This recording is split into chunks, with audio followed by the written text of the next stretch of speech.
comic book fans, and welcome to another exciting edition of Cammy's Comic Corner. I'm your host, as always, Cammy. Now here, right now, is your spoiler warning. So if you have not read any of the books that I'm about to talk about and you don't want them spoiled, then piss off, you little vagrant. But in the meantime, let's get on to the pick of the week, and that's a big reason why there's a spoiler warning on this episode, is because the pick of the week is from Image, and it is The Walking Dead number 81, written by Robert Kirkman and art by Charlie Adlard. Now, in the past issue, we see the aftermath of Rick and Jesse kind of hooking up. Rick, this is something different because, you know, he's been talking to a phone for the past couple of months and not getting any. Meanwhile, we have Abe informing Rick that the wall, one of the walls has started to break open in the compound and the zombies are starting to get through. So it's because, like, the whole cementing of the walls, they ran out of cement, and so they just dug really deep holes instead. But anyway, bottom line, it's not going to hold, even if they park a car in front of it. So while they also have to worry about getting Andrea out of the watchtower, Glenn and Heath form a plan that, okay, we'll sneak out, get supplies, and then draw the zombies away so we can actually rescue Andrea now. And so the whole the way of getting out of the compound to the nearby roof is across a climbing rope. And so you know those posters of the hang in there with the kitten all dangling from a wire? Yeah, this is kind of like the anti-hang in there poster. It's kind of the you're fucked because you have all these zombies trying to grab at you as you're climbing across this rope rather quickly. One even gets a hold of Glenn's backpack for a split second, but since it doesn't have a steady hold on it, it just lets it go. But in the end of the issue, Andrea rescued herself, and the wall collapses, and the zombies come out, and one of them bites Morgan. So we got already one casualty. Who's going to be the next one? It's just an insanely good issue. The Walking Dead's always, you know, just leaves me breathless every time. And the art by Charlie Adlard in this issue in particular, just really beautiful stuff because, you get hordes and hordes of undead zombies. Now on to the Fast Five. First up from DC, we have Rebels number 25. Now in this issue, we have Stormdaughter and Smite capturing Vertigo docks and taking them back to Starro the Conqueror.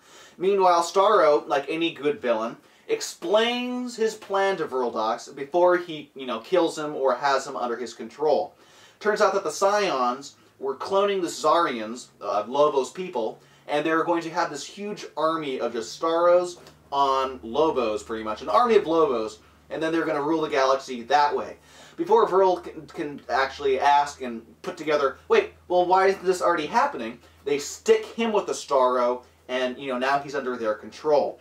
Meanwhile, we have Lobo searching for Stormdaughter because, she just drained his life, then, she pretty much hit it and quit it in a way, and now he wants revenge. So she's a Stormdaughter who isn't actually a Caesarian. She actually just had a perfume made up that, makes her smell like one.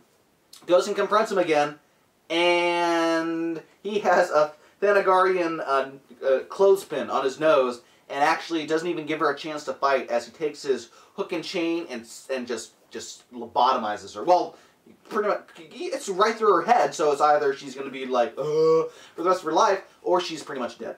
So it was a great action-packed issue, so much fun. I've been loving the whole Starro storyline, and it's not just because my master tells me to. Next up from Icon, we have Incognito Bad Influences number 3. Now, when we last left Zack Overkill, he was being led by King Midas down into the underworld because he needs to see an old friend, Doolittle. Doolittle, while he's retired from all the super science crime, he still knows where people are. He knows stuff.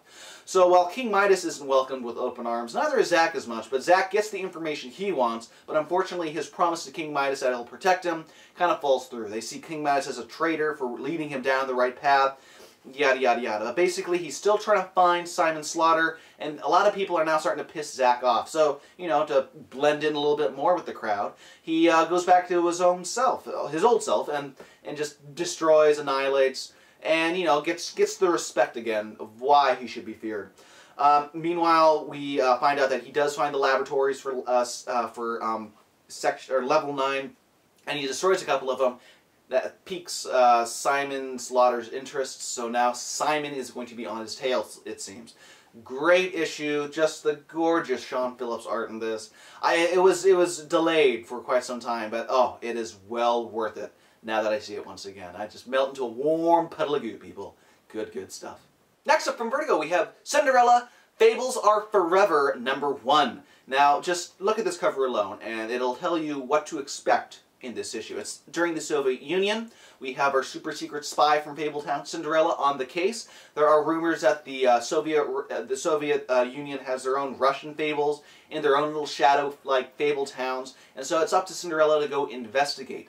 Upon investigation, she is also targeted by an assassin by the name of Silver Slipper. And we don't really know much about Silver Slipper, and you're going through your memory banks going, Silver Slipper, Silver Slipper. What does that have to do with Fables? Well, you find out at the end that Silver Slipper is back in present day and hunting Cinderella again. Cinderella thought she killed her years ago. Apparently she did not.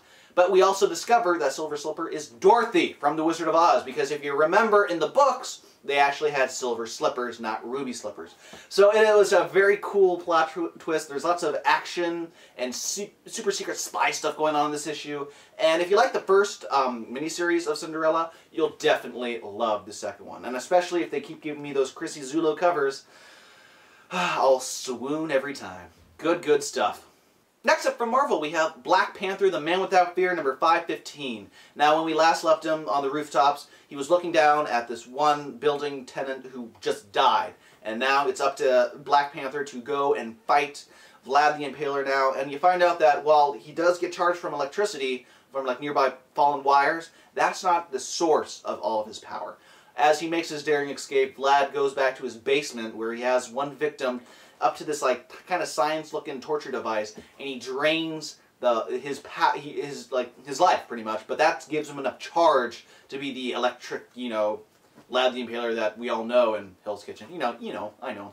And meanwhile, Vlad's son really wants the same powers and is keeping some victims from his dad to isolate, what makes him him, just so he can get the same powers as well. Meanwhile, T'Challa is tracking him down from the electric grids, seeing what part of town is using up the most electricity, goes and investigates, finds Vlad's wife dead, and just as Vlad gets home, he gets to see Black Panther over his wife.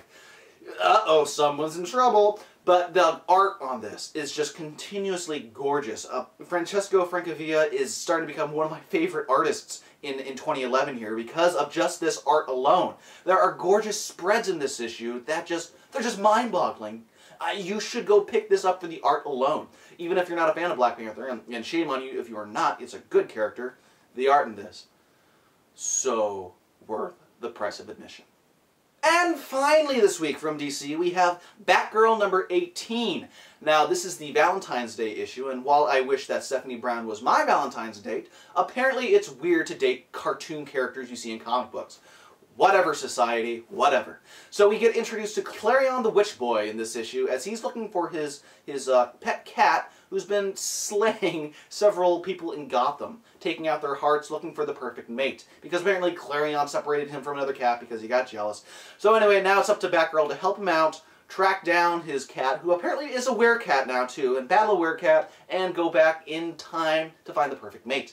So it's a lot of magic in this issue, and it's obvious that Stephanie hasn't encountered magic before, but that, hey, it all ends up with a nice little kiss at the end between Clarion and Stephanie. And while Stephanie tastes like Christmas, the candy that she gives him afterwards does not taste like blood. So if that made any sense to you, you might like this issue. I loved it from Dustin Guyan's art alone in this. He plays with his two different styles, like the more painted style, and then the regular style that you see in all the other Bat books. But, oh, just seeing them combined in this issue alone, just gorgeous, gorgeous stuff.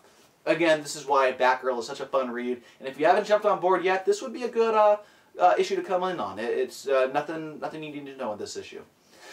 Well, that does it this week for Cammy's Comic Corner. If you want more Cammy's Comic Corner goodness, head on over to www.cammyscomiccorner.com. From there you can see the Book of the Month reviews, read the written reviews. You can hear and listen to Geeky Talkie. This upcoming week I have quite the guest. I'll even give you a little preview here so you can guess. Alright, that's all you get.